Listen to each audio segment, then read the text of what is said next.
Bonjour à tous, bienvenue sur cette vidéo. C'est l'une de mes premières vidéos de ma chaîne et c'est le premier podcast que je fais. Aujourd'hui, j'accueille un invité, Paul, qui se lance dans la création de contenu. Donc on va parler création de contenu, on va parler stratégie de contenu, on va parler aussi des peurs, parce on en a beaucoup quand on se lance sur les réseaux. On va parler de son parcours, on va parler d'énormément de choses. Donc si vous êtes créateur de contenu, si vous avez envie de créer du contenu, si vous voulez devenir indépendant, créer de la visibilité sur Internet, vous êtes au bon endroit. N'hésitez pas à vous abonner à la chaîne YouTube. On mettra aussi les liens de Paul pour le retrouver sur les réseaux. Et puis voilà, on va commencer doucement. Bonjour Paul, comment tu vas? Ça va et toi? Ça va, impeccable. Alors Paul, si j'ai bien compris, tu es créateur de contenu, enfin, tu crées du contenu pour ta boîte. Oui, c'est ça. Et tu es de métier, tu es pâtissier, c'est ça? Oui, c'est bien ça. Ok, super. Tu t'es lancé il y a combien de temps dans la création de contenu? J'ai commencé il y a 3 ans, mais j'ai arrêté pendant un an. Du coup, ça fait 6 mois que je suis à fond dessus. Ok. Donc il y a 3 ans tu as commencé, et là tu t'es vraiment mis à fond pendant 6 mois. Tu as fait combien de vidéos à peu près? C'est quoi Une douzaine à peu près. Ok, douzaine de vidéos. C'est quoi ta cadence à peu près En vidéo, j'essaie de sortir une vidéo par semaine. Et si j'arrive pas à faire ça, je fais une vidéo toutes les 2 semaines. Ok, Et une publication, 2 publications par jour. ok. Ouais, donc là tu t'es vraiment lancé sérieusement dans la création de contenu. Tu t'es dit que tu voulais vivre de ton activité. Ouais, c'est bien ça. Ok. Donc là ça fait 6 mois. On a un petit peu parlé avant, mais ce qui est intéressant pour toi, c'est que tu crées du contenu directement sur ton lieu de travail pour optimiser ton temps, en fait ton travail te sert aussi à créer du contenu vu que tu es dans le même domaine, tu bosses dans la pâtisserie. Ouais. Et donc tu arrives au travail et comment ça se passe? Tu poses ta caméra, qu'est-ce qui se passe? Bah, j'arrive au travail, je fais le magasin comme d'habitude. Après, je pose mon téléphone pour une préparation. Ouais. Je le touche plus. Je fais mon travail, je perds pas de temps. Ok. Et après, je fais montage quand je rentre chez moi le soir. Ok. Et donc tous les soirs tu arrives, tu fais du montage.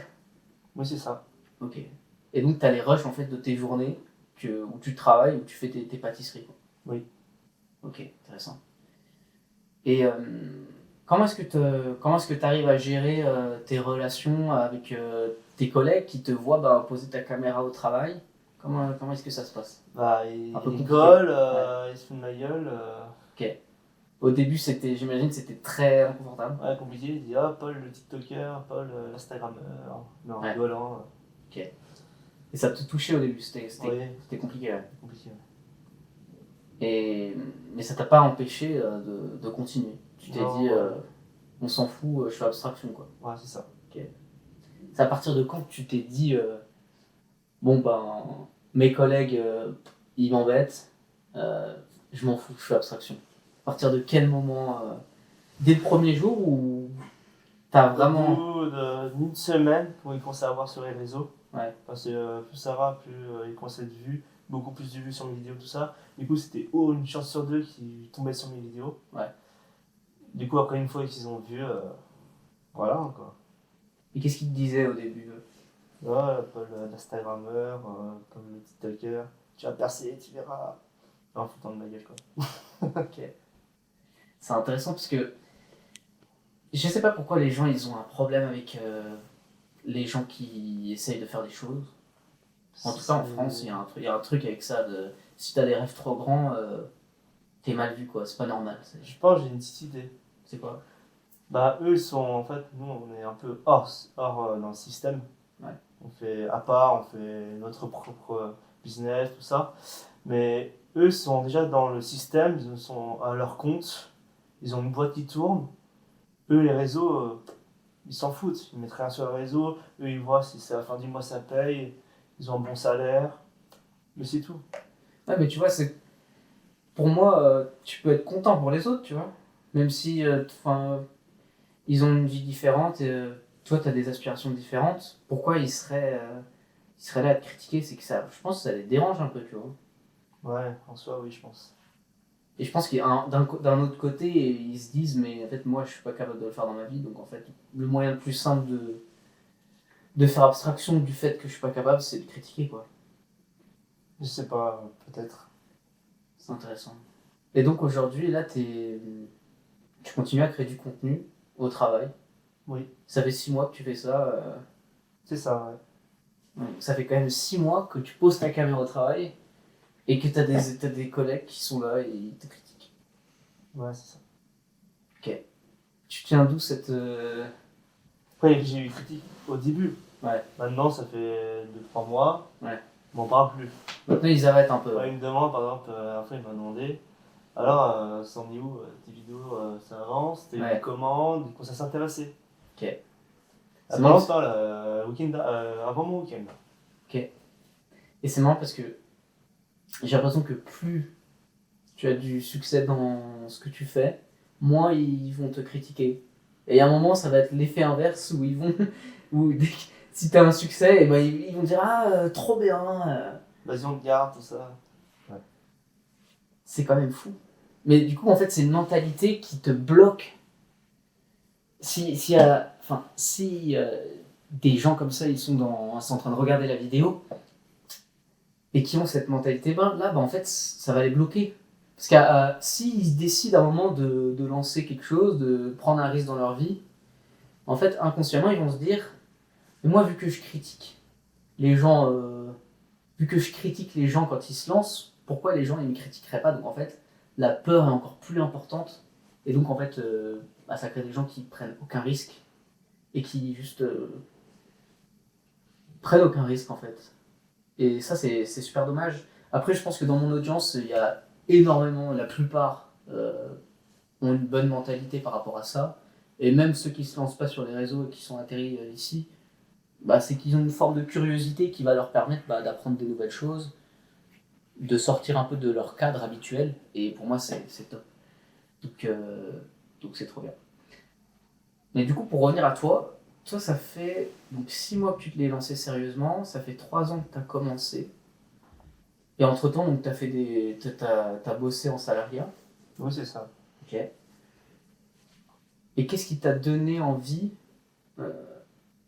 de te dire, en fait, là, je veux que ça soit sérieux, je veux en faire mon métier, je vais vraiment apprendre pour que ça marche. C'est quoi l'élément déclencheur?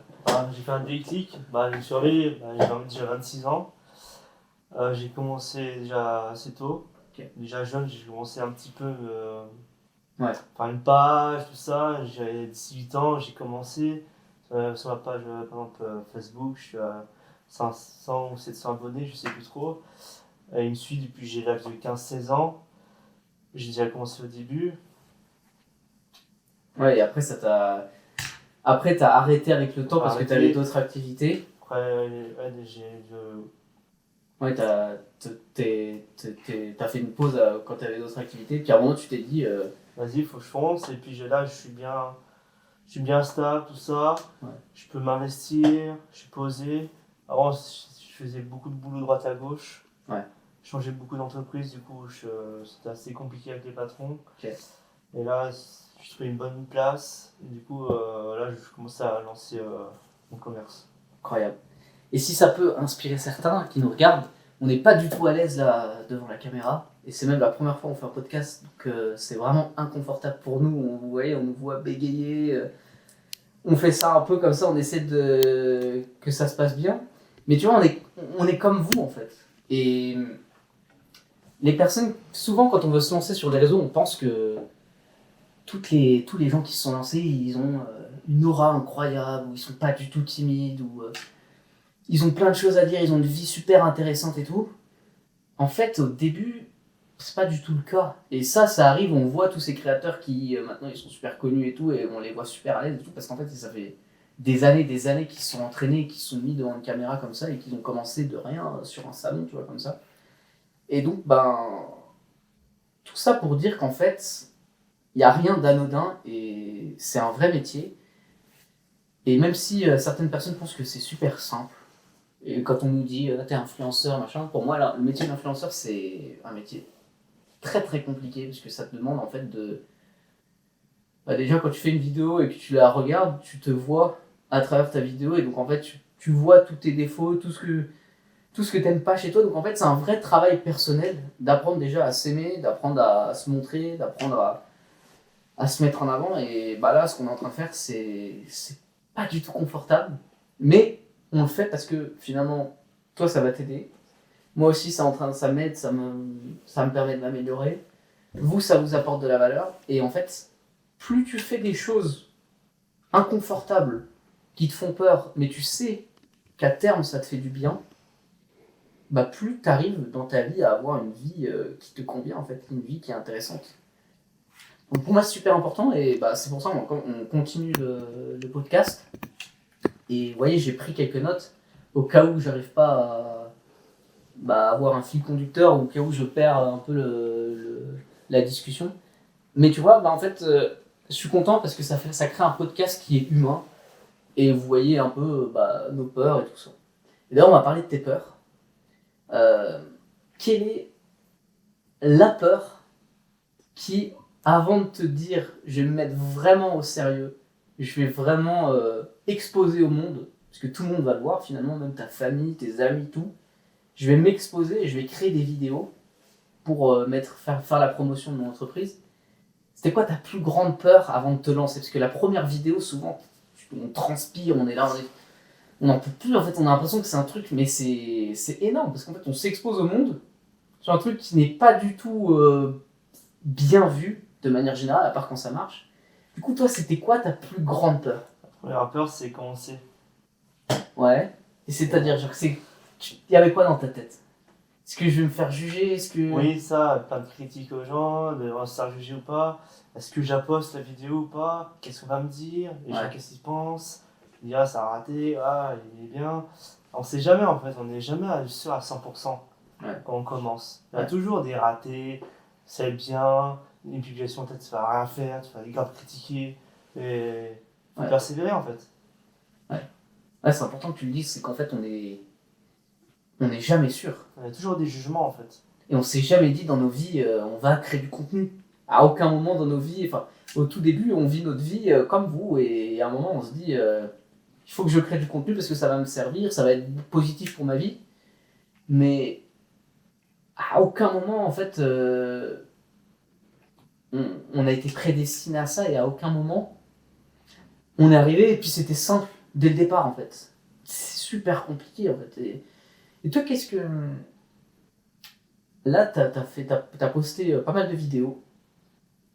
Qu'est-ce que ces vidéos t'ont apporté personnellement? Qu'est-ce que ça t'a permis d'apprendre sur toi? Et qu'est-ce que ça t'a permis de débloquer un peu, peut-être comme blocage? On parlera peut-être de ta timidité avant et tout, mais qu'est-ce que ça t'a permis, là, pendant 6 mois, d'apprendre sur toi et d'évoluer sur toi?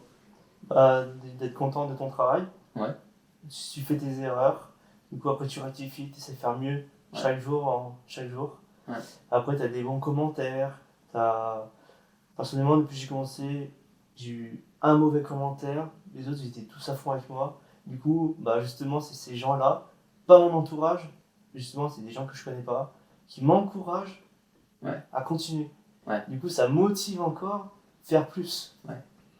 Ouais, puis je trouve qu'il y a un côté un peu d'une fierté personnelle parce qu'en fait, tout ça, ça vient de toi. Et ça vient d'un moment dans ta vie où tu t'es dit, m'en fous en fait, que j'ai peur, je vais faire ma première vidéo.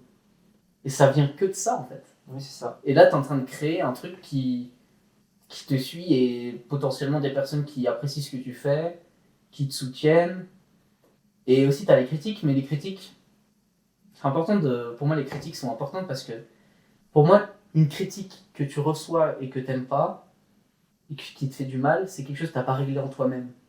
Parce qu'en fait, tu as vu dans sa critique que il avait à partie raison, en tout cas selon toi. Et une critique où tu la vois et puis tu te dis, on s'en fout, c'est qu'en fait, tu as réglé en toi-même. Et est-ce que toi, j'imagine quand tu as commencé, tu recevais beaucoup de critiques et tout, et tu t'es permis d'y répondre comme on a tous fait en tant que créateur de contenu? Non, j'ai pas répondu. Ouais. J'ai fait style, mais je le prenais en compte. Ok, intéressant. Parce que moi maintenant je réponds plus du tout à aucune critique. Je fais comme si ça n'existait pas.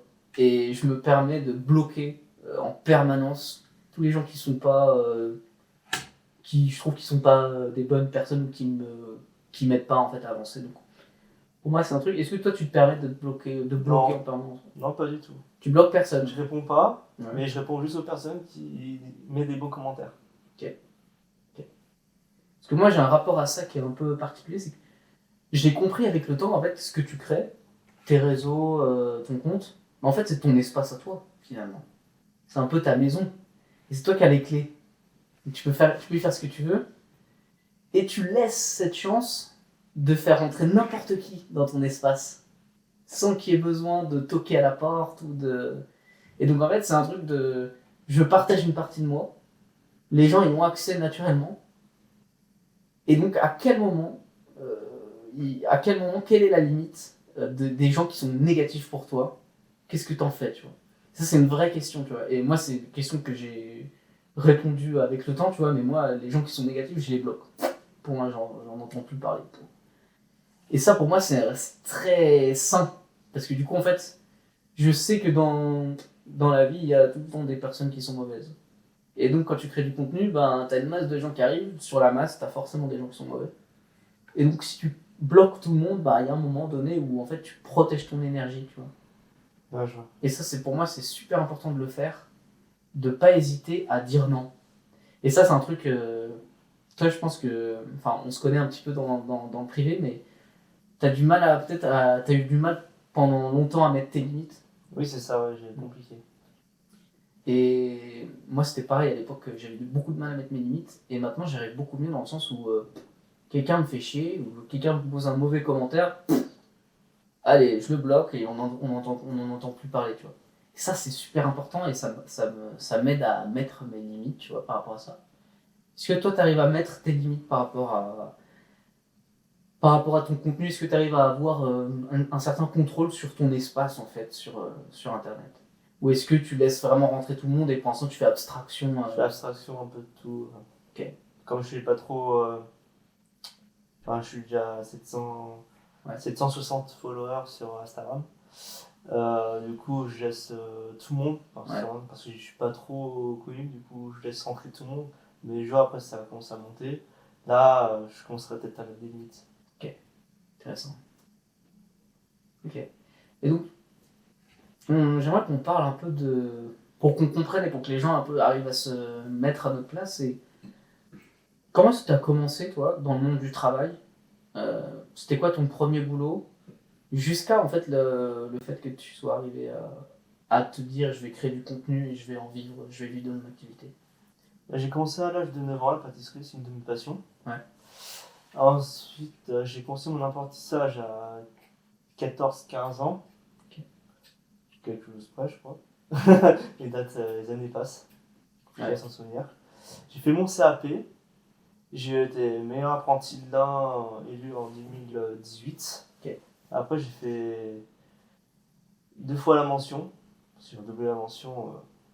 Une erreur toute bête. J'ai oublié de mettre ma pâte du fruit pour la mention, du coup j'ai loupé de 0,5, du coup j'ai refait ma mention. C'est pas le choix. C'est pas grave, ça arrive de faire des erreurs comme tout le monde. Ensuite j'ai commencé un boulot en 2019 et j'ai enchaîné toutes les années, j'ai changé de patron parce que ça allait pas. C'est où ils payaient pas, ou trop d'horaires, tu faisais 15 heures par jour, ou mal payé, pas de respect. Les gens qui croient qu'ils sont meilleurs que toi et puis ils traitent comme une merde. Du coup, je faisais boulot sur boulot. Ensuite, j'ai fait 50 cuisines en saison. Et l'hiver, je faisais de la chocolaterie chez Lionel Carpin. Je sais pas, vous connaissez, à Chazébon, à Notre-Belay. Et là, j'ai trouvé une boîte à Chignin, à la boulangerie Hamel. Je suis plutôt bien là-bas. Des patrons super cool. Ils me laissent tranquille, je fais mon taf, je peux me faire mes vidéos, ils me disent rien du tout. Ça, c'est cool. Ok. Et j'aimerais rebondir sur ce sujet parce qu'on parle souvent de. On voit beaucoup trop, je trouve, d'entrepreneurs sur les réseaux dire l'entrepreneuriat, c'est la voie royale, c'est le métier où tu n'auras aucun problème, et puis être salarié, c'est vraiment horrible et tout. Pour moi, il faut mettre de la nuance dans ça parce que être entrepreneur, c'est des inconvénients qui sont extrêmement challengeants et le salariat, pareil. Donc, pour moi, c'est une question de goût personnel. et, et de à quel point est-ce que tu arrives à être lucide sur les deux métiers. Tu sais que bah, y a des avantages sur le fait d'être salarié, des avantages sur le fait d'être salarié, et pareil pour l'entrepreneuriat. Pour toi, est-ce que ces 6 mois là de création de contenu, de début d'entrepreneuriat, tu as eu à peu près un, un bon a priori de ce que c'était les désavantages d'être entrepreneur, la solitude du début, les doutes, les critiques, le fait que personne ne te comprend, que tu avances seul, tu es un peu ton propre navire. Et tu as aussi vu du coup ben, la partie salariée. Toi, est-ce que tu as réussi à faire ton choix par rapport aux deux? Est-ce que maintenant tu as une vision plus claire de ce que tu veux ou est-ce que tu restes flexible, tu aimes un peu les deux? Bah, j'aime bien travailler pour moi, en vrai. Ouais. Tu as beaucoup d'inconvénients quand tu travailles pour toi-même. Ouais. Si t'es seul à toi-même, en fait, t'as pas quelqu'un derrière toi. Ouais. Si tu fais pas, bah, t'es tout seul, quoi, en Ouais. fait. Tu te motives tout seul.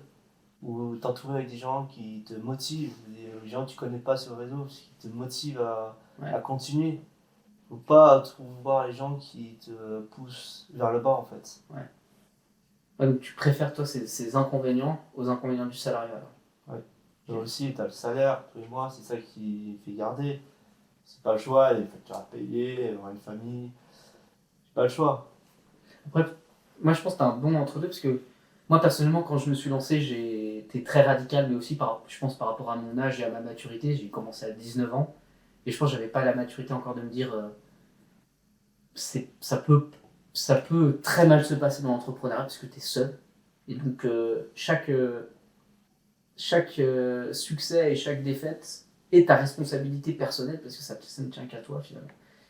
Et j'avais pas de sécurité dans le sens où j'étais pas salarié, je me suis direct lancé et je vivais avec 300 balles par mois pendant 3 mois, tu vois. Enfin, pendant 3 ans, pardon. Et toi, t'es un peu en entre-deux.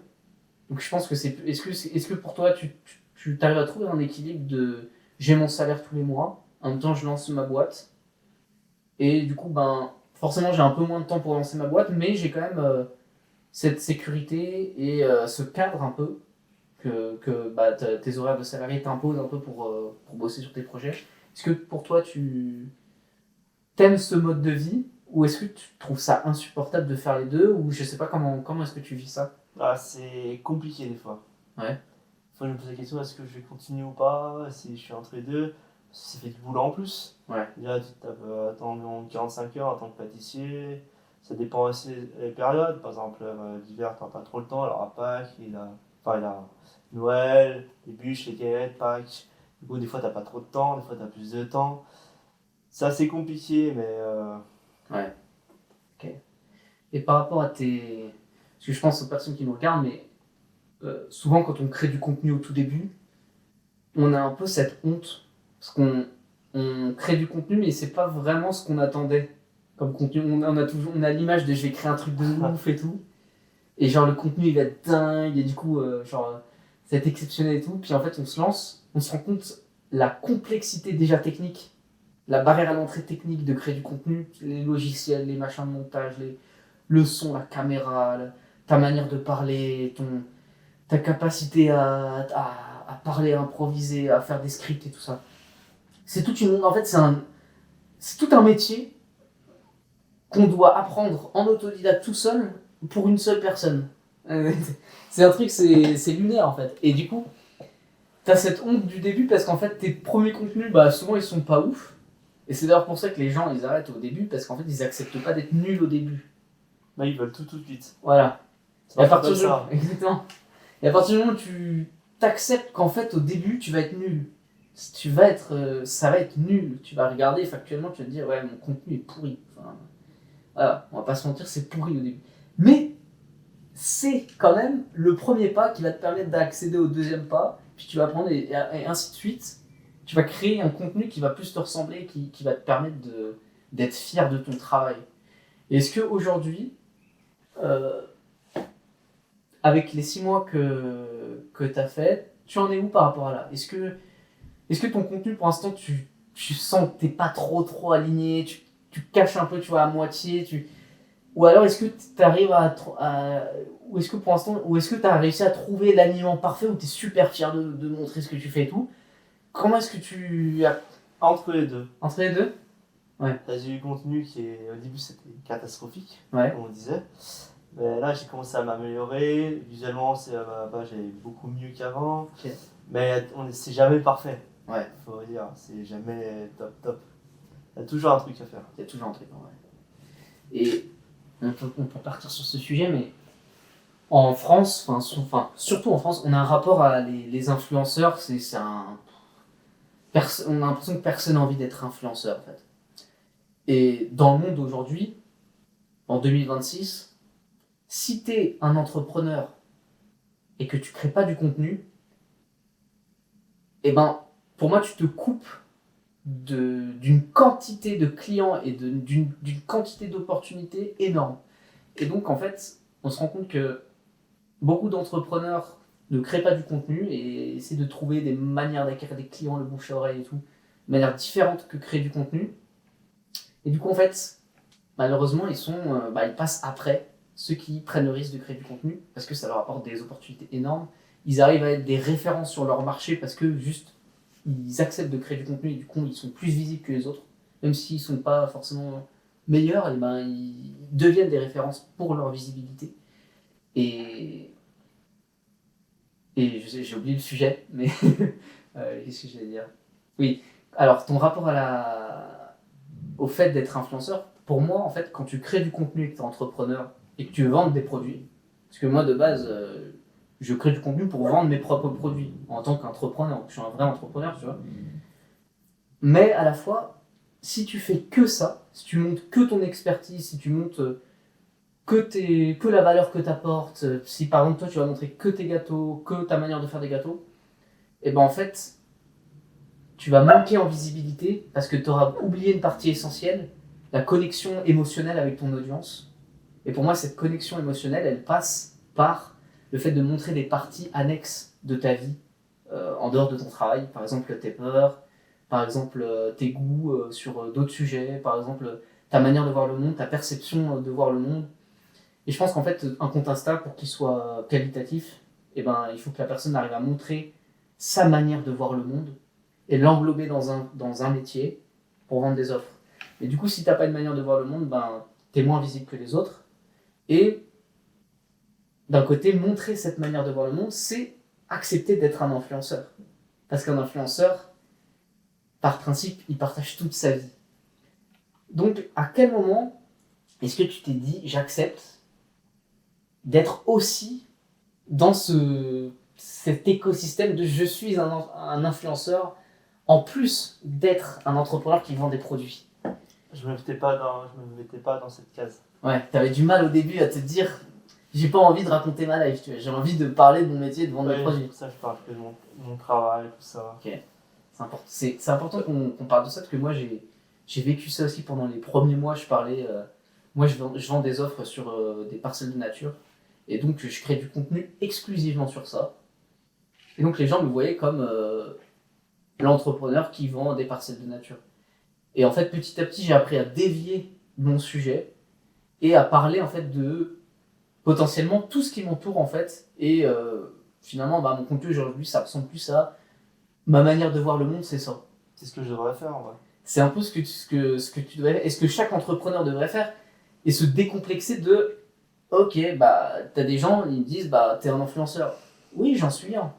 Mais je suis pas que influenceur, je suis entrepreneur. Mais j'accepte d'être influenceur pour pouvoir vendre mes offres et pour pouvoir être performant dans mon métier et vendre des offres. Et pour moi, en marketing, c'est un point qui est super important. Ça s'appelle la personal branding. Et j'aimerais qu'on en parle. C'est super important parce que quelle est la différence entre une personne qui crée du contenu pour vendre son offre et une personne qui a une personal branding? C'est que la personne qui en a une, peu importe si elle change de sujet ou si elle décide de changer de domaine dans son métier, par exemple toi tu vends des gâteaux, si demain tu te mettais à vendre autre chose qui divise un peu, par exemple je sais pas, des puces salées ou peu importe, ta capacité à faire que les gens vont te suivre même si tu changes de domaine, c'est ta personal branding, c'est ta manière de voir le monde. En fait les gens s'attachent à toi, s'attachent à ta personne en plus de s'attacher à ce que tu leur apportes, tes offres, etc. Et donc pour moi, c'est super important d'accepter finalement, de commencer à accepter, de se dire, je suis aussi un influenceur, mais avant tout un entrepreneur. Et pour être un entrepreneur, un très bon entrepreneur, il faut être finalement un influenceur. Qu'est-ce que tu penses de ça et de tes blocages par rapport à ça? Est-ce que tu pourrais te dire là, demain potentiellement, je vais parler de... je sais pas, par exemple, aujourd'hui j'ai passé une journée, je suis allé me balader, tu vois. Rien à voir avec ton contenu. Est-ce que demain tu accepterais de te mettre un peu dans la peau de l'influenceur pour expandre pour avoir de l'expansion sur tes réseaux? Bah, si je veux continuer, percer tout ça, Ouais. bien sûr que oui, sans hésiter, à 1000%. Donc là, potentiellement, demain, on va devoir parler de tes ressentis, de tes pensées, de tes réflexions, de peu importe. Oui, ça se trouve, oui. Ok, intéressant. Ça, pour moi, c'est un des aspects pour des personnes qui créent du contenu et qui se sont finalement enfermées dans leur domaine, dans leur expertise. Je trouve que c'est très dommage parce que moi, je vois beaucoup de personnes, notamment sur Instagram, des personnes qui ont un compte Instagram où ils parlent que de leur expertise. On se rend compte qu'ils n'ont pas beaucoup d'audience. Ils n'ont pas beaucoup de personnes qui les suivent parce qu'en fait, les gens s'attachent déjà aux émotions avant de s'attacher à un sujet. Et donc pour les faire rentrer dans ton monde, dans ton sujet, dans ton expertise, dans tes produits, il faut déjà qu'ils s'attachent à toi émotionnellement en tant qu'humain. Et ça, c'est super important c'était important de l'aborder comme sujet. Parce que je vois trop de personnes en fait. Je découvre des comptes où les gens ils traitent que de leur sujet. Mais du coup, ça manque d'humanité en fait. On a l'impression que c'est un chat GPT géant sur une expertise, tu vois. Et surtout avec l'IA qui va arriver, on va avoir de plus en plus de capacité à aller capter de la valeur en dehors des humains. Et pour moi, la vraie compétence en tant qu'humain, c'est de partager ses émotions. Et ça, c'est super important. Et on voit par exemple les plus grands, par exemple Cédric Grolet et tout ça, ils ont fait énormément de contenu, de podcasts et tout, ils ont parlé de leur expérience. Cédric qui a commencé de rien, qui, qui a bossé des heures et tout. Et il y a un vrai attachement émotionnel, tu vois. Et ça, c'est super important de... Pour moi, ça doit rentrer dans ta stratégie long terme. Voilà. Après, alors, j'ai préparé un petit plan. Je pense qu'on va passer à la stratégie sur ton compte. On va analyser son compte Instagram. Parce que là, tu m'as dit que tu avais fait des vidéos après la dernière fois qu'on s'est vu. Oui, c'est ça. Donc pour moi, ça serait important d'analyser son compte. On va parler de data, d'analyse. Pour moi, c'est super important en tant que créateur d'être aussi dans l'analyse, d'être dans les mathématiques un peu, d'avoir un cerveau un peu cartésien sur mon contenu, selon les vues, selon ce qui marche, selon la manière de créer le contenu, qu'est-ce qui marche, qu'est-ce que je peux amplifier par rapport à ce qui marche. Et donc là, on a vu un peu tout à l'heure en off ce qui marchait sur son compte. Donc je pense que le monteur se fera le plaisir de partager cette vidéo à l'écran. On voit que sur son compte, t'as partagé beaucoup de vidéos et il y en a une particulièrement qui a marché. C'est celle-là. C'est bien ça. Ouais. Et avec la petite musique. Selon toi, c'est quoi? Est-ce que tu as analysé un peu cette vidéo? Oui, j'ai un peu analysé. C'est quoi selon toi qui a fait que cette vidéo elle a fait 5000 vues? Donc on va dire, allez, même 7 fois plus que la plupart de ses contenus. Selon toi, c'est quoi qui a fait ça? Oui, c'est le visuel. Ouais. Le taillage avec la poche, Ouais. on voit le début et on voit à la fin le résultat final. Ok. Qui avance progressivement. Ok. C'est important. Moi, je suis d'accord avec lui. Je pense que le début de vidéo, en fait, pour ceux qui sont un peu intéressés, pour les débutants total aussi, on va essayer de vulgariser tout ça. Mais les 3 premières secondes de la vidéo, c'est le plus important. Ça s'appelle le hook. On en avait parlé.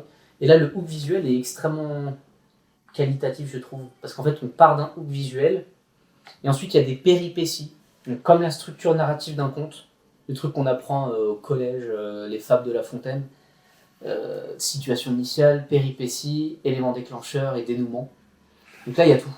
Il y a la situation initiale, le gâteau qui tourne, il y a la ganache, on appelle ça, La meringue italienne. la meringue italienne du coup qui commence à arriver, les péripéties, donc on voit le rond se créer, il y a un dénouement à la fin, ça se termine, la vidéo est courte, donc potentiellement ça augmente le nombre de visites régulières parce que les gens potentiellement vont revoir la vidéo. Donc plus la vidéo est courte, plus potentiellement tu vas améliorer cet aspect-là. Les gens restent jusqu'au bout parce qu'il y a un fil conducteur, il y a une suite logique. Et donc là, ce qui est intéressant, c'est que on peut parler aussi des cours, mais quand on était en cours au collège, au lycée, à la fac, peu importe, on nous demande d'être polyvalent. C'est-à-dire d'être doué partout, d'avoir une moyenne générale lisse. En entrepreneuriat, c'est différent. En entrepreneuriat, il vaut mieux être très bon sur un sujet et être extrêmement nul sur le reste. Et dès qu'on trouve un sujet où on est bon, on peut se focus dessus pour vraiment percer exactement le sujet. Et toi, on voit sur ce compte, là, tu as beaucoup de données. Donc, tu as publié quand même combien de vidéos au total 12, je crois pas. 12 vidéos, peut-être même un peu plus. Il y en a une qui a très bien marché. Et donc, sur les 12, on va prendre exactement celle qui a très bien marché, isoler les autres. Tout ce qui n'a pas marché, on s'en sert plus, on l'oublie complètement. Et on va prendre celle qui a bien marché et on va essayer de répliquer ce qui a bien marché sur d'autres formats et même booster cette vidéo. Donc, alors, il y a un point très technique pour les personnes qui nous suivent, qui créent du contenu. Si vous boostez la vidéo depuis Instagram en payant, vous allez perdre 15% de TVA.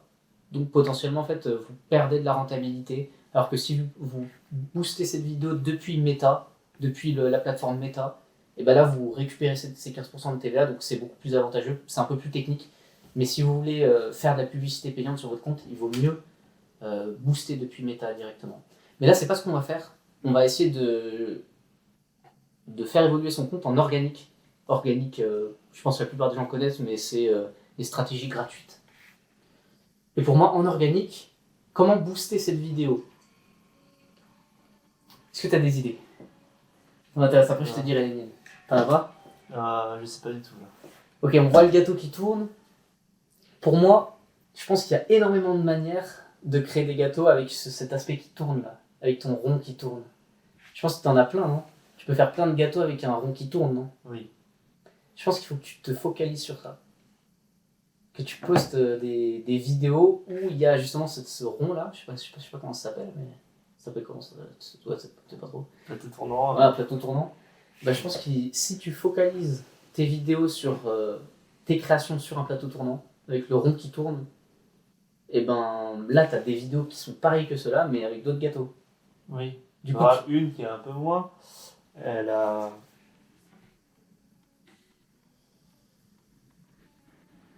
Elle fait 750 vues. Ouais. Ok, là c'est pas mal, tu vois, il y a un péripétie et tout, mais il n'y a pas de plateau tournant. C'est moins agréable visuellement. Oui, je vois. Donc pour moi, là il faut que tu te focuses sur ce concept qui a marché. Ce qui a marché, c'est le fait que ça tourne, c'est agréable visuellement, il y a un hook au début, et il y a toute la structure narrative d'un conte en 20 secondes. Les gens s'en rendent pas compte. Mais là il y a la situation initiale, comme on a dit, les péripéties, le dénouement, donc la fin qui arrive, et puis la chute de la fin. Et du coup, ça crée il y a un rendu qui est beau, qui est esthétique, qui est visuel. Et pour moi, ce focus là-dessus, c'est le top. Si tu arrives à faire un maximum de gâteaux, de choses comme ça où visuellement ça fait le même effet, bah, je pense que tu as beaucoup plus de chances de faire des 5000 vues que le reste. Après, on peut regarder dans les analyses de la vidéo. Donc ça fait des vues. Durée de visionnage moyen, 6 secondes. Followers en plus, là il n'y en a pas. Donc en fait, on gagne des vues, mais potentiellement pas beaucoup de followers. Donc ça peut être quand même utile, parce que ça te permet d'avoir potentiellement des personnes qui te découvrent. En fait, la personne qui va te découvrir sur cette vidéo, elle peut aller cliquer sur ton profil, regarder d'autres vidéos et s'abonner. Donc pour moi, c'est un levier qui va te permettre de faire rentrer des personnes sur ton compte. Par contre, on peut peut-être regarder, et pour tous les créateurs, hein, je vous conseille d'aller regarder vos chiffres et de regarder les vidéos qui vous ont apporté des abonnés. Donc si tu sais. Je sais.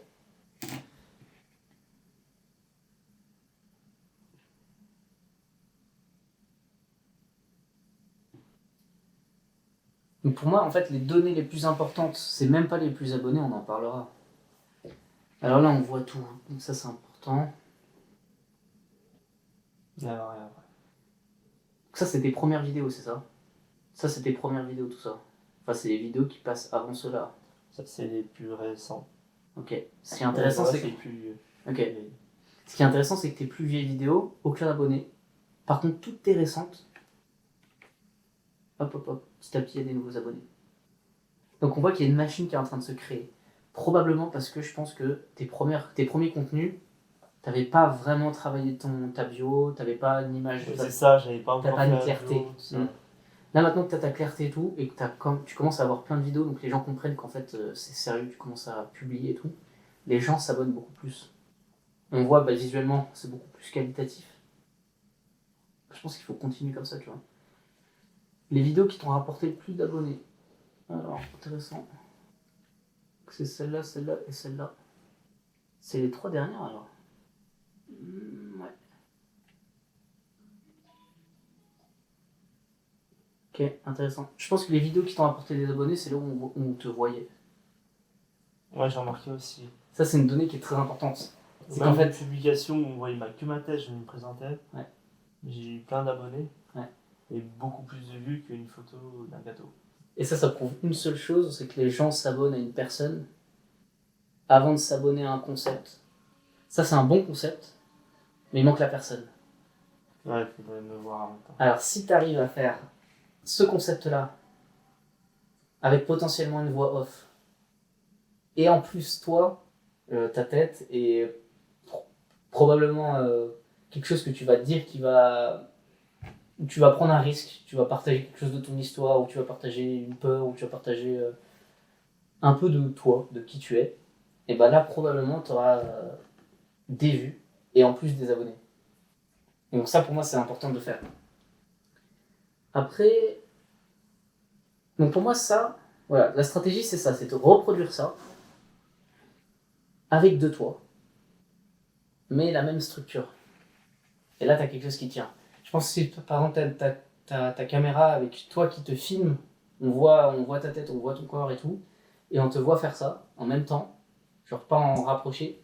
Tu peux d'abord le faire en non rapproché, tu vois, et 3 secondes plus tard, une fois que tu as passé le hook, donc tu peux d'abord faire le hook comme ça, et après, tu passes en un peu éloigné, tu vois, et là, on te voit, et probablement tu peux expliquer quelque chose, ou tu peux raconter quelque chose, ce que tu veux, tu vois. Et là, pour moi, tu as un contenu qui fonctionne, tu vois. Donc là, tu as un contenu, pour moi, c'est un trésor. C'est-à-dire que là, tu as creusé, et tu as trouvé un trésor. C'est sûr. C'est 5000 vues. Pour moi, 5000 vues sur un compte à 760 abonnés, c'est génial, tu vois. Après, je vois que tu as très bien travaillé t'as retravaillé en plus ta bio. Incroyable. Les emojis sont super bien faits. On comprend tout de suite, pâtissier chocolatier, entrepreneuriat, meilleur apprenti de l'un, preuve d'autorité, création, mariage, donc ça c'est un appel à l'action, on voit la valeur, et où cliquer, commande, info en DM. Là tu tiens quelque chose de bien. Pour moi c'est ça la stratégie. Là ce qui te manque pour moi, c'est de créer une vidéo comme ça, donc avec ce concept et avec une partie de toi, et probablement avec une voix off. Donc en plus si tu parles... Moi l'avantage de mes vidéos, j'ai remarqué que toutes mes vidéos m'apportent des abonnés parce qu'en fait, même quand je ne me montre pas particulièrement, vu qu'il y a une voix off, on sait que c'est une personne qui raconte. Donc on sent son énergie et on sent qu'il y a une histoire derrière, tu vois, il y a quelque chose, il parle de lui, tu vois. D'accord. Donc la voix off, c'est super important. Et tu l'avais fait dans une vidéo qui est La pâte à choux. celle-là. C'est d'accord. Et ça, t'as rapporté des abonnés. Voilà, 2 abonnés. Ah, c'est pas grave, c'est un chien, c'est pas grave. Et du coup, ça t'a rapporté 2 abonnés. Donc ça prouve bien que juste la voix off, qui te demande quand même plus de travail, on va pas se mentir, Oui, c'est compliqué, ouais. mais ça t'apporte des abonnés. Et ça humanise beaucoup plus ton compte. C'est pour ça que moi, je me débrouille sur 20 vidéos que je poste. Il y en a une où il n'y a pas de voix off. Maximum, tu vois. Toutes les autres, il y a une voix off. Donc il y a toute une histoire. Enfin, on voit que c'est comme un film en fait qu'on raconte. Là, si imagine ton compte avec ce concept décliné sur plusieurs gâteaux, des plans serrés, on voit le truc au début, en hook. Ensuite, des plans élargis où on te voit bosser. Probablement, genre tu prends des couverts, des trucs, tu rajoutes des trucs et tout. Tu remets de la pâte et tout machin. Et en plus, une voix off. Bah, t'as le combo parfait. Et après, tu peux très bien décliner, tu vois. Tu peux très bien, t'es pas obligé de reprendre ce concept, tu vois. Mais pour moi, il faut le travailler celui-là. Il faut vraiment percer dans ce concept-là. Parce que c'est celui qui a marché, tu vois. Et après, imagine-toi des vidéos où il n'y a que des voix off. Enfin, des vidéos où là, tout ça, enfin, t'en referas d'autres, et tu mets une voix off à chaque fois, avec des sous-titres et tout. Et là, ben, ça va encore plus marcher. Et surtout si tu mets, par exemple, un sous-titre dans ta miniature, et ben là, on comprend qu'il y a une histoire derrière. Tu vois ce que je veux dire? Ah, je vois. Par exemple, je sais pas si tu avais fait, tu n'avais pas à mettre de sous-titre là. Mais là, tu avais mis un sous-titre, là, tu avais mis un sous-titre. Mais tu vois, juste un sous-titre simple. Si on peut prendre l'exemple par rapport de mon compte, par rapport à mon compte, je pense que le monteur, il s'en occupera parce qu'il est un très très bon monteur. Mais mon compte, on voit, tu vois, moi j'ai fait en sorte de mettre des sous-titres partout, mais on n'a pas l'impression que c'est des titres, on a plutôt l'impression que c'est quelqu'un qui parle, ou qui va raconter quelque chose, tu vois. Et donc ça humanise le contenu, et tout ça, là, il y a des voix off de partout. Et donc même si je parle pas de moi, même si factuellement je parle juste, par exemple, que je construis une cabane ou peu importe, ou je traite un sujet, bah en fait, juste le fait qu'il y ait ma voix, bah, il y a mon énergie, et donc les gens, ils s'attachent, tu vois. Et tes abonnés existants, et ben en fait, dès qu'il y aura ta voix, t'as comme une marque personnelle dans le sens où, à partir du moment où ils entendent ta voix, ils sachent que c'est toi. Peu importe le visuel et tout. Alors que si par exemple ils découvrent ta vidéo là-dessus, bah il faut qu'ils regardent si c'est bien toi, tu vois. Parce que factuellement, ça pourrait être n'importe qui. C'est ça qui marche. Ah, ouais, je vois. Alors que s'il y a ta voix, bah, les gens ils s'attachent, ils disent ah ok, il y a Paul qui est en train de parler, tu vois, qui fait la vidéo. Pour moi, ça c'est le vrai truc. Et une fois que, on reviendra plus tard, peut-être on refera un podcast, pourquoi pas. Euh, mais je pense dans quelques temps, une fois que tu auras travaillé du coup ce concept, que tu auras fait des plans serrés, des plans larges, que tu auras mis ta voix off, tu auras une vidéo qui t'apportera des abonnés et qui te fera autant de vues que celle-là, 5000 vues. Et en même temps qui t'apporte des abonnés. Et c'est cette vidéo-là qu'on va pouvoir décliner en réel d'essai. Et moi, par exemple, j'ai une vidéo qui a très bien marché, que je change un tout petit peu, donc soit le sous-titre, soit la couleur, soit des plans, mais c'est la même voix où il y a c'est le même concept, sauf que je le décline en plein de vidéos et je les mets en réel d'essai. Donc les réels d'essai, c'est des vidéos que tu postes qui sont pas vues par tes abonnés, mais qui sont vues par d'autres personnes. Et du coup, bah, ça te permet d'avoir des nouveaux abonnés entrants en recyclant des vidéos que tu as déjà créées sans polluer ton compte Instagram, parce que ça va pas être sans que les gens voient que c'est toujours la même vidéo, tu vois. Comment tu fais ça? Tu prends une vidéo qui fonctionne, par exemple celle-là, imagine que dessus tu avais une voix off, tu avais toi aussi en plan large et tout qui te voit. Ben, en fait, tu prends d'autres plans. Par exemple, tu avais une vidéo de 10 secondes que tu as coupée, tu n'as pris que 2 secondes de la vidéo, tu vois. Bah là, tu prends d'autres 2 secondes de la vidéo et par exemple, tu changes ta voix off. Tu redis le même texte, mais juste tu redis la voix, tu vois. Et donc l'algorithme comprend que c'est une nouvelle vidéo, parce qu'il y a assez de trucs qui ont changé. Pourtant, c'est exactement le même concept. Ah, je vois. Et du coup, tu vas pas y publier sur ton compte parce que les gens comprennent que c'est la même chose. Oui. Mais vu que c'est en réel d'essai, ça t'apporte des abonnés. Et du coup, tu as des entrants en permanence comme ça. Ok. Ça, c'est la vraie strat. Donc voilà, pour moi, on a ta strat. Là, ta prochaine strat, c'est ça. C'est de te focus là-dessus. En rajoutant du coup la voix off. On te voit. Probablement tu parles. Du coup, ça crée des transitions, tu vois, ça crée des péripéties en plus par rapport à ça, qui est déjà un hook et une péripétie parfaite, tu vois. Mais ça rajouterait un truc en plus et ça te permettrait d'avoir encore plus de vues, je pense, possiblement. Donc voilà, affaire à suivre. Ensuite, j'avais noté quels sont tes projets pour l'avenir. comment est-ce que tu vois ton compte évoluer? Comment est-ce que tu t'imagines, par exemple, dans 10 ans? Euh, là, comment est-ce que tu vois... C'est important de se dire... Moi, quand je regarde mon compte Instagram, je suis pas satisfait. On n'est jamais vraiment satisfait. Ouais, c'est vrai ça. Même quand on a l'impression que c'est parfait, quand de l'extérieur, vous voyez un créateur dire mais waouh, ces vidéos elles sont super quali et tout. En fait, le gars derrière il est pas satisfait parce que en fait, il sait, il a ses compétences, mais il sait qu'il y a encore le step suivant, tu vois. Il y a toujours, en entrepreneuriat, il y a toujours le step suivant, donc des fois il faut se foutre la paix, tu vois. Mais après, c'est important, c'est bien d'avoir de l'ambition et des objectifs, tu vois. Et donc, toi, dans 10 ans, s'imagine que tu pouvais visualiser ta vie là, dans 10 ans, comment est-ce que ça ressemblerait? Quels seraient tes clients? Est-ce que tu ferais des trajets? Est-ce que ça serait des clients plus dans ta ville ou partout dans le monde ou partout en France? Ou... Est-ce que tes contenus, ça serait plus des contenus où il y a des voix off, où c'est... Comment est-ce que tu... Est-ce que tu as une vision déjà de ça? Oui, T'en as déjà pensé? oui, j'ai déjà pensé. Vas-y, je t'écoute. Là, c'est partager mes services avec les gens par autour de Chambéry. Ouais. Faire des livraisons, tout ça. Ok. Si je vis la totalité, si je vis la totalité De ton activité? de mon activité.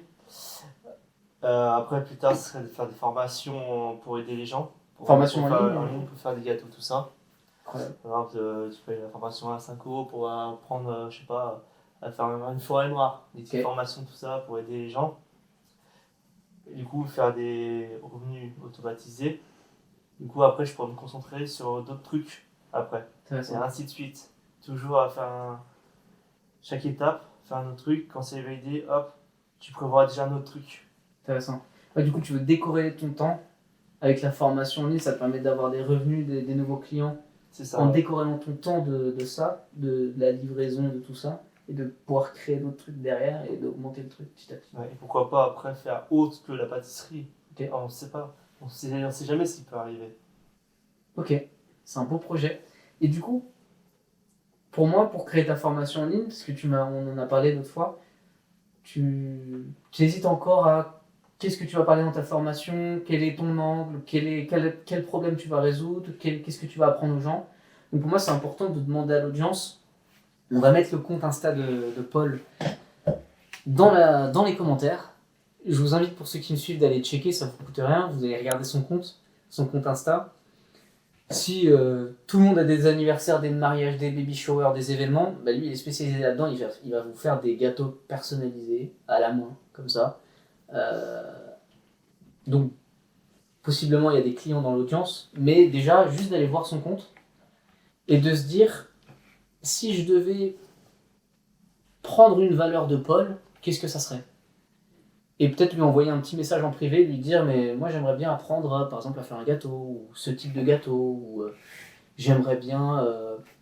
si vous devez lui acheter un accompagnement, une formation, un produit, idéal, ça serait lequel? Envoyez-lui un petit message en privé, ça lui fera plaisir. Et puis voilà, je pense qu'on a fait un peu le tour. Merci en tout cas Paul pour le podcast, le premier podcast. Pas mal, non? On a géré? Ouais. Allez. Merci Thomas.